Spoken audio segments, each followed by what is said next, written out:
I'm Aaron from PhoneDog.com, and it's part 2 of a dogfight battle between the BlackBerry Z10 and the Samsung Galaxy Note 2. They're both unique devices in their own way. Let's put them together in part 2 and see which one's the dogfight winner.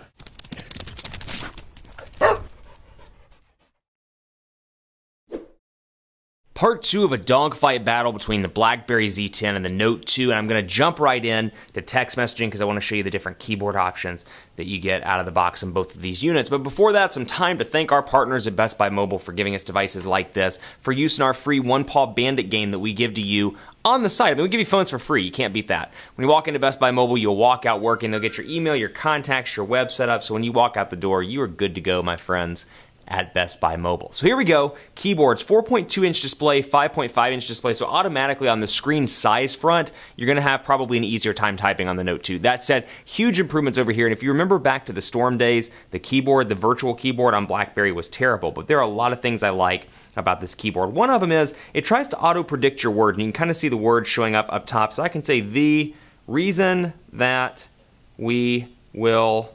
And this makes no sense, but it tries to predict your words as you type. So if I say the quick brown, it probably tries to do it. Brown fox jumps over the lazy dog.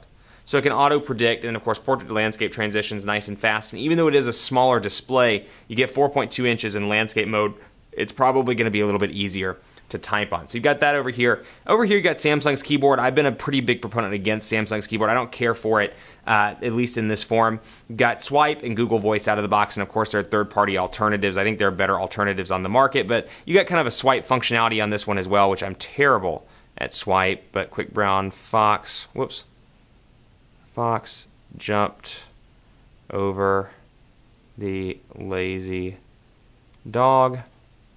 Quick brown fox jumps over the lazy dog, and then go from portrait to landscape mode pretty quickly and pretty easily. Now, because of a giant display, again, much easier to type on, so maybe if that person that you love, or you, or whoever the case may be, you're hard of seeing, maybe it's somebody that's a little bit older and is a first-time smartphone user, it may be easier for them to get used to a big display like this. There's a use case for this that actually a lot of people forget about. One, it's for the nerd, for the techie, the person that needs to sign contracts. It fills a lot of demographics, but one demographic that a lot of people forget about, older people. Fantastic because of a larger display, much easier to read, and you can jack up the font size, for lack of a better phrase, so they can see it and see it pretty easily. So PhoneDog.com will load that up. 4G LTE over here on Verizon. Even though this is an unlocked device, it does have LTE natively on AT&T. So I'm running an unlocked, it's a unlocked device rather. I have an AT&T SIM card, and it is picking up 4G LTE. So you can see pinch to zoom, incredibly responsive over here. Portrait to landscape transitions are reasonably fast. And then when you want another browser window, come on down here and do New Tab.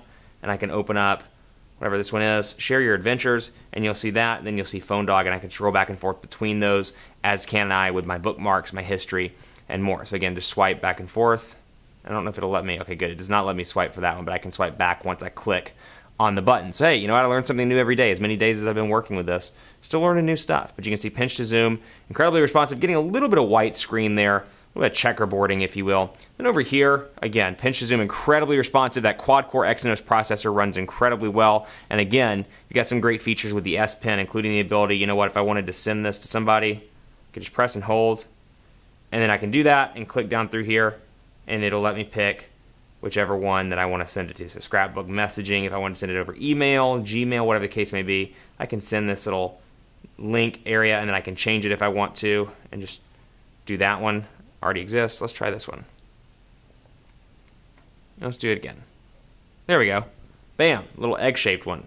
And then when I'm done, I can get rid of that if need be. So a lot of different features, but again, I think for a lot of people, it's going to be bang for the buck. And yes, even though this is $299 out the door, you can find it cheaper in a lot of different places. This is probably going to debut at $199 on most carriers in the US. So for you, it's all about a value proposition. Do you think this is worth it? Should you spend the extra money and get this? What do you use your phone for the most? But I will say, battery life is far, far better on the Note 2. I mean, this thing rivals the Droid Razr Max HD. The battery life is incredible. I use this as my personal device when I'm not working with 30-day challenges, and I'll tell you, in my time, actually just a couple of days ago, because I carry it around with me as another device even when I'm carrying the 30-day challenge devices, 2 days of use, easily 2 days of use, with moderate to almost heavy use for me. I made it through to about 10 o'clock on the second day before it needed a recharge. It got down to 8% a couple of nights ago before I had to recharge it. So actually, I probably could have made it all night. But the battery life is exceptional on the Note 2 thanks to a 3,100 milliamp hour battery. It's not so good over here, which is interesting because of how BlackBerry used to be the battery champ. It's not anymore.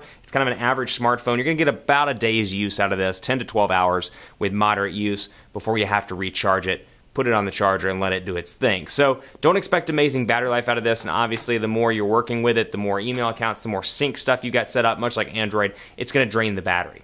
On that note, let's take a look. BlackBerry World versus Google Play. Now, Google Play is huge, has hundreds of thousands of apps, is much more well-developed, or much more developed, I should say. Apps, music, books, magazines, movies, and TV. That said, this is the most noble effort BlackBerry has put forth to date. It is impressive in the fact that it's got a bunch of different categories here. Apps, games, music, and video. So you got your apps. If you want to listen to some music, you can do so. Go into Electro, and we'll click here in just a second and see what we can pull up. Come on now. It's thinking hard. And then we'll go up to I Am Who I Am, just for example, and we'll listen to this.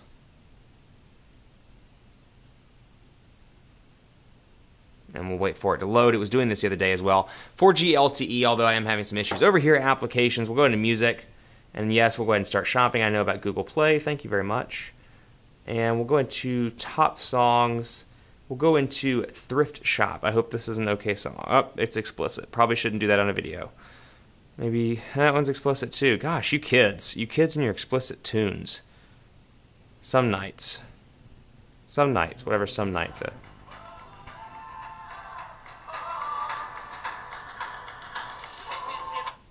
And so you can say, you know, similar setup there as well.